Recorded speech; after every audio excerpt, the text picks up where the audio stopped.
Be awkward by being quiet. Be awkward by talking. Okay, I'm going to teach y'all how to not be awkward. When your attention is in your own head, you will be awkward. And when your attention is not in your own head, you will be relaxed. There's a very simple experiment you can run. Think about walking while you walk. Now I'm going to put my right foot forward. Now I'm going to lift my knee. Now I'm going to do this. Now I'm going to relax I'm going to put the plantar surface of my foot down. Now the heel is going to touch. Think about all of the steps as you walk, and you will become the most awkward walker in existence. So this is the tricky thing, is that when you try not to be awkward, where's your attention? It is in your mind. You are trying not to be awkward. You're not doing the thing. Now I'm thinking about how to do things, so I'm awkward over here. Now I'm thinking about this, so I'm even more awkward. So this is why getting awkward is such a trap, because the less awkward you try to be, the more you step into your mind and the more awkward you become. It's like, oh my God, there's a fire here. Quick, someone grab some gasoline and pour the gasoline on top. Let's put out the fire, because liquid puts out fire, right? You do the very thing that makes you awkward. And that's how you end up with this lose-lose situation. You think that, okay, if I'm quiet, I will not be awkward. Or if I talk, I will not be awkward. No, the awkwardness is within you.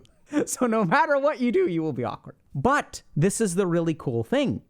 If it's within you, you can actually change it. It's not about the behavior. It's not about, okay, what do I say or what do I not say? How do I be quiet? Should I speak now? Should I not speak now? And that's what makes you awkward, because now you're in your own head and you're not paying attention to the conversation. So if you want to stop being awkward, absorb your mind in whatever is around you. Instead of thinking about what you should say or whether you should say something, pay attention to what the other person is saying. Listen to the other person. Listen to your surroundings. Externalize your awareness, and then you will not be awkward. And if we sort of think about it, we can see that we can prove it the other way too. When am I the least awkward? When I'm absorbed in something. Like if I get into bed at night and I grab a nice cool pillow and I lay down and I'm like, man, this feels amazing. I'm not thinking about, okay, how can I feel more comfortable? Is this comfortable enough? Is this not comfortable enough?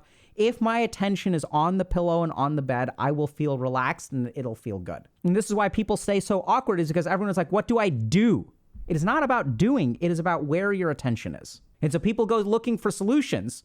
But any solution you try, your mind is still thinking about, okay, I should do this, I should do this, I should do this, I should do this. Your mind is pointing in the wrong way, so you end up being awkward.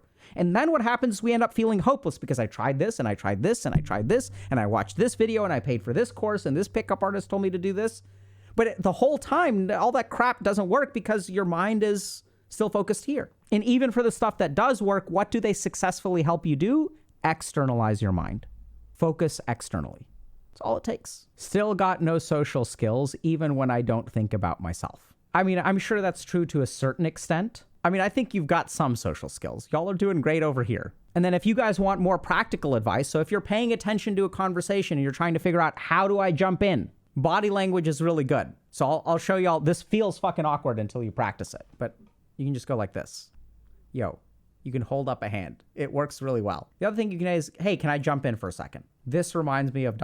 So you just signal to them, hey, I'm jumping in. Use body language, right? And then they'll stop. It's really bizarre. It's like there's some fucking Jedi mind trick at play. You can even interrupt someone, but when you interrupt someone, if you're afraid of interrupting, because here's what happens, right? So there's like some awkward, they say a sentence and there's a pause, but the pause isn't long enough for you to jump in. So they don't wait for you to speak, so you're not sure if you're supposed to speak. And then you start speaking and they start speaking at the same time.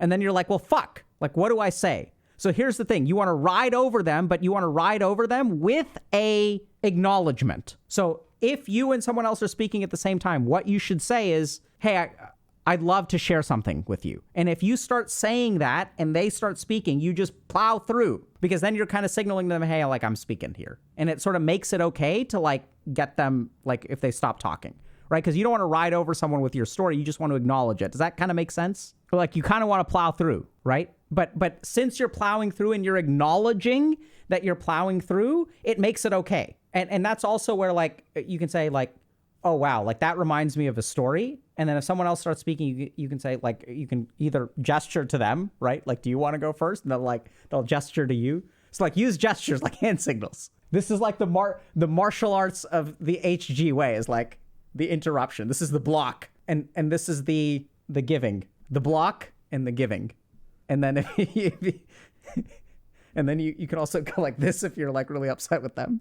Go ahead, please. The other problem with people who are super socially anxious is they're like, oh my God, I don't know what to say. I don't know what to say. I don't know what to say. This person, when should I start talking? This person is talking so much. Socially anxious people struggle with socially oblivious people. This is what creates your anxiety. The more, like, a socially anxious person is hyper aware, and the socially oblivious person is hypo aware. And these two things fit really together, because if someone is socially aware, they're going to acknowledge, they're going to recognize that, hey, I should stop talking at some point so that this other person can jump in. The problem is that socially anxious people think that they're screwing up, but that's because they're a socially oblivious person you're talking to who doesn't like think about when you should speak, and that a conversation is between two people. So stop beating yourselves up if someone else doesn't know how to talk. And that's something that we don't acknowledge, right? So like right now, when we think about social anxiety, we're like, oh my God, it's a problem in me. Fix me, fix me, fix me. But any social interaction involves two people. And oftentimes socially anxious people grew up with oblivious communicators. You know, so if you want to really reduce your social anxiety, find other people who are like attuned to you. And that's what's really difficult, is sometimes if you get two socially anxious people are so hyper attuned to each other that like that doesn't work out well, right? Because they're like, okay, no, like you talk, no, you talk, you talk, you talk, you talk. And then two socially anxious people are like, they're playing tennis with like, here, I'm going to hit the ball across the court. No, you, no, you, no, you, no, you. So the cool thing about social anxiety is if you're like, no, youing, at some point someone is like, okay, I will speak. And then you get to speak. And the other person is like, oh, thank God this person spoke. Because now that this person has spoke, I can speak. And I really wanted to speak, but I couldn't speak first. Y'all get me? It's so good.